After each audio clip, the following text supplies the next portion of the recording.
পরশুদিন বাবার সাথে গিয়েছিলাম চুঁচুড়া। বাবার একটা সুইমিং কম্পিটিশন ছিল। নৈহাটিতে নেমে ফেরিঘাটে এসে লঞ্চে করে আমাদের গঙ্গা পেরোতে হলো। দারুণ লাগছিল গঙ্গা ছবিটা। যাই হোক, তারপর আমরা পৌঁছে গেলাম সারা বাংলা আমন্ত্রণমূলক মাস্টার্স সন্তরণ প্রতিযোগিতা 2024। গিয়ে দেখলাম বেশ কিছু পার্টিসিপেন্ট চলে এসেছে। ওই যে আমার বাবা পিঙ্ক শার্ট পরে। বাবা 73 বছর বয়স, কিন্তু বাবা এখনও যথেষ্ট ফিট আছে। বাবা, তুমি এরকমই আরও ফিট থাকো আরও বহু বছর। দেখতে দেখতে শুরু হয়ে গেছে বাবার সুইমিং কম্পিটিশন। সবাইকে পেছনে ফেলে বাবা এগিয়ে চলেছে। আমার দারুণ লাগছিল, দারুণ লাগছিল।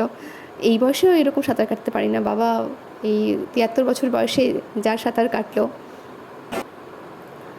তারপর ভিক্টরি স্ট্যান্ডে বাবাকে ফার্স্ট প্রাইজ, মেডেল আর সার্টিফিকেট দেওয়া হলো। আমার খুব প্রাউড ফিল হচ্ছিল, দারুণ লাগছিল।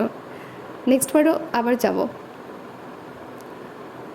তারপরে সারাটা দিন বেশ ভালোই কাটলো। এবার বাড়ি ফেরার পালা।